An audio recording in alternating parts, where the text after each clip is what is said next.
नमस्कार दोस्तों, आपका स्वागत है आपके अपने YouTube चैनल बीपीएम नॉलेज में। आज हम लोग ग्रुप डी के प्रैक्टिस सेट 33 करने वाले हैं।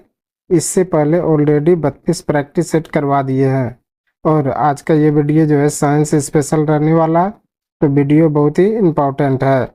और अगर इनमें से किसी भी प्रश्नों का आंसर अगर आपको पता है तो आप कॉमेंट बॉक्स में दे सकते हैं। तो चलिए आज का वीडियो शुरू करते हैं। आज का पहला क्वेश्चन है, सोल्डर यानी टाका किसके मिश्रण से बना होता है। सोल्डर यानी टाका किसके मिश्रण से बना होता है। तो इसका राइट आंसर ऑप्शन डी हो जाएगा, पीबी और एसएन। इसका राइट आंसर ऑप्शन डी हो जाएगा, पीबी और एसएन, यानी कि सीसा और टीन से मिलकर यह सोल्डर बना होता है, जिसमें कि सीसा सीसा आपका होता है 33% और टीन होता है 67%। तो ये दोनों मिलकर ये सोल्डर बना होता है। चलिए अगला क्वेश्चन देख लेते हैं। अगला क्वेश्चन है, यदि किसी लवण का पीएच मान 0 है तो वह लवण कैसा होगा। यदि किसी लवण का पीएच मान 0 है तो वह लवण कैसा होगा। वो होगा सशक्त एसिड और कमजोर बेस वाला। तो इसका राइट आंसर ऑप्शन सी हो जाएगा, सशक्त एसिड और कमजोर बेस वाला यदि किसी लवण का पीएच मान 0 है तो वह लवण होगा। चलिए अगला क्वेश्चन देख लेते हैं। अगला क्वेश्चन है, उच्च तापमान प्राप्त करने के लिए इलेक्ट्रिक तापन उपकरणों में सामान्यतः किसका प्रयोग किया जाता है। उच्च तापमान प्राप्त करने के लिए इलेक्ट्रिक तापन उपकरणों में सामान्यतः किसका प्रयोग किया जाता है। तो ये किया जाता है एलआई का। इसका राइट आंसर ऑप्शन ए हो जाएगा, एलआई का उपयोग उच्च तापमान प्राप्त करने के लिए इलेक्ट्रिक तापन उपकरणों में प्रयोग किया जाता है। चलिए अगला क्वेश्चन देख लेते हैं। अगला क्वेश्चन है, पुरुष शुक्राणु में कितने गुणसूत्र होते हैं। पुरुष शुक्राणु में कितने गुणसूत्र होते हैं। तो ये होते हैं 23। इसका राइट आंसर ऑप्शन बी हो जाएगा, पुरुष शुक्राणु में 23 गुणसूत्र होते हैं और पुरुष और महिला मिला के टोटल 46 पाया जाता है। चलिए अगला क्वेश्चन देख लेते हैं। अगला क्वेश्चन है, निम्न में से कौन सा विकल्प तने और जड़ों के शीर्ष पर पाया जाता है। निम्न में से कौन सा विकल्प तने और जड़ों के शीर्ष पर पाया जाता है। तो ये पाया जाता है शीर्ष विभोजक। इसका राइट आंसर ऑप्शन बी हो जाएगा, शीर्ष विभोजक यह तने और जड़ों के शीर्ष में पाया जाता है। चलिए अगला क्वेश्चन देख लेते हैं। अगला क्वेश्चन है, इथेनोइक एसिड का सामान्य नाम क्या होता है। इथेनोइक एसिड का सामान्य नाम क्या होता है।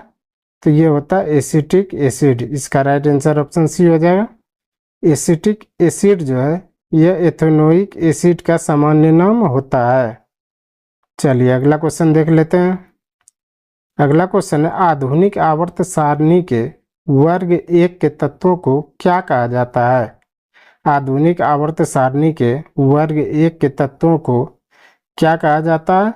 तो ये कहा जाता है क्षार धातुएं। इसका राइट आंसर ऑप्शन सी हो जाएगा, आधुनिक आवर्त सारणी वर्ग 1 के तत्वों को क्षार धातुएं कहा जाता है।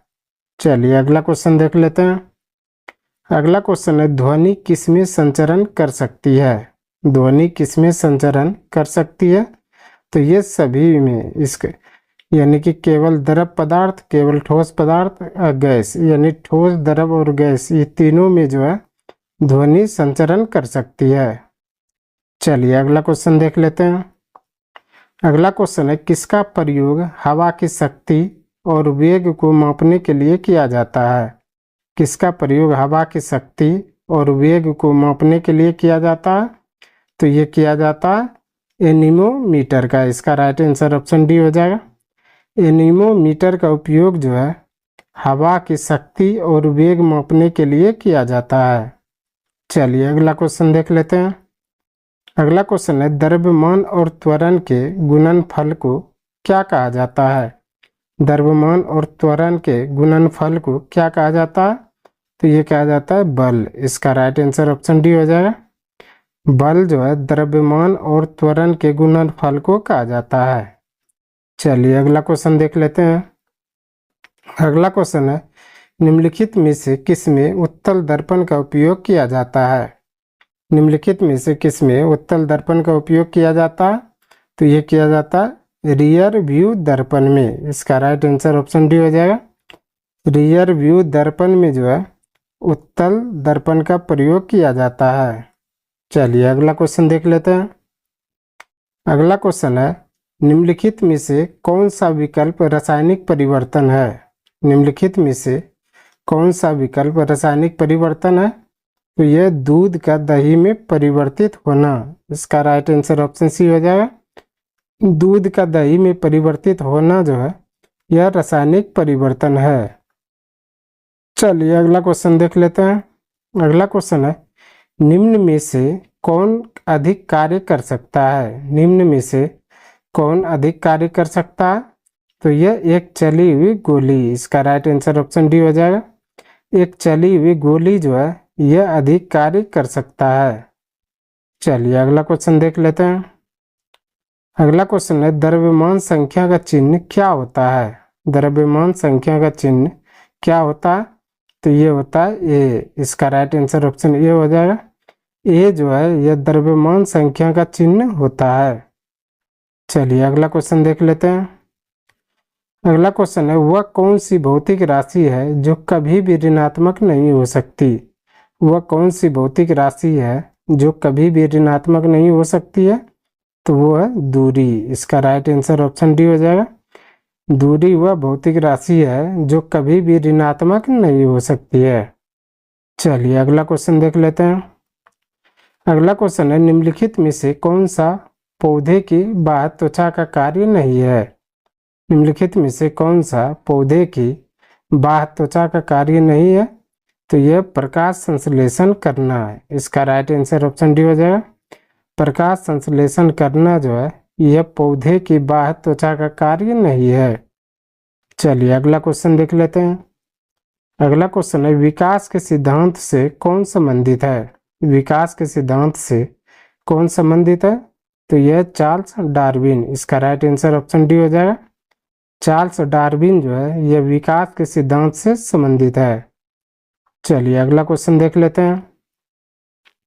अगला क्वेश्चन है, जलीय अणुओं द्वारा आकर्षित होने वाले समूह को क्या कहा जाता है? जलीय अणुओं द्वारा आकर्षित होने वाले समूह को क्या कहा जाता है? तो ये कहा जाता है हाइड्रोफिलिक। इसका राइट आंसर ऑप्शन डी हो जाएगा। हाइड्रोफिलिक जो है यह जलीय अणुओं द्वारा आकर्षित होने वाले समूह को कहा जाता है। चलिए अगला क्वेश्चन देख लेते हैं। अगला क्वेश्चन है, निम्नलिखित में से किस व्यक्ति ने पोलियो का टीका विकसित किया? निम्नलिखित में से किस व्यक्ति ने पोलियो का टीका विकसित किया? तो ये क्या था? जोनास एडवर्ड साल्क ने। इसका राइट आंसर ऑप्शन डी हो जाएगा। जोनास एडवर्ड साल्क ने जो है पोलियो के टीका का जो है विकसित किया था। चलिए अगला क्वेश्चन देख लेते हैं। अगला क्वेश्चन है, परमाणु त्रिज्या को किसमें मापा जाता है? परमाणु त्रिज्या को किसमें मापा जाता है? तो ये मापा जाता है नैनोमीटर में। इसका राइट आंसर ऑप्शन सी हो जाएगा। परमाणु त्रिज्या को जो है नैनोमीटर में मापा जाता है। चलिए अगला क्वेश्चन देख लेते हैं। अगला क्वेश्चन है, हथेली पर रखने पर निम्न में से कौन सा पिघल जाएगा? हथेली पर रखने पर निम्न में से कौन सा पिघल जाएगा? तो ये गैलियम और सीजियम। इसका राइट आंसर ऑप्शन बी हो जाएगा। गैलियम और सीजियम धातु को जो है हथेली पर रखने पर जो है यह पिघल जाता है। चलिए अगला क्वेश्चन देख लेते हैं। अगला क्वेश्चन है, हाइड्रोजन और हीलियम को किस में रखा जाता है? हाइड्रोजन और हीलियम को किस में रखा गया है? तो ये रखा गया है पहले आवर्त में। इसका राइट आंसर ऑप्शन डी हो जाएगा। पहले आवर्त में जो है हाइड्रोजन और हीलियम को रखा गया है। चलिए अगला क्वेश्चन देख लेते हैं। अगला क्वेश्चन है, यदि एक तार में प्रवाहित होने वाली विद्युत धारा को दोगुना कर दिया जाए तो उसके प्रतिरोध पर क्या प्रभाव पड़ेगा? यदि एक तार में प्रवाहित होने वाली विद्युत धारा को दोगुना कर दिया जाए तो उसके प्रतिरोध पर क्या प्रभाव पड़ेगा? तो ये प्रतिरोध आधा हो जाएगा। इसका राइट आंसर ऑप्शन सी हो जाएगा। यदि एक तार पर प्रवाहित होने वाली विद्युत धारा को दोगुना कर दिया जाए तो उसका प्रतिरोध पर जो है वह प्रतिरोध आधा हो जाएगा। चलिए अगला क्वेश्चन देख लेते हैं। अगला क्वेश्चन है, पौधे में कौन सा नमक उत्तक के कारण लचीलापन होता है? पौधे में कौन सा नमक उत्तक के कारण लचीला होता है? तो ये होता है केलेन काइमा। इसका राइट आंसर ऑप्शन बी हो जाएगा। केलेन काइमा उत्तक के द्वारा जो है पौधा लचीला होता है। चलिए अगला क्वेश्चन देख लेते हैं। आज का अंतिम क्वेश्चन है, मैग्नीशियम रिबन किस रंग एक चमकदार लौ के साथ जलता है? मैग्नीशियम रिबन जो है किस रंग का एक चमकदार लौ के साथ जलता है?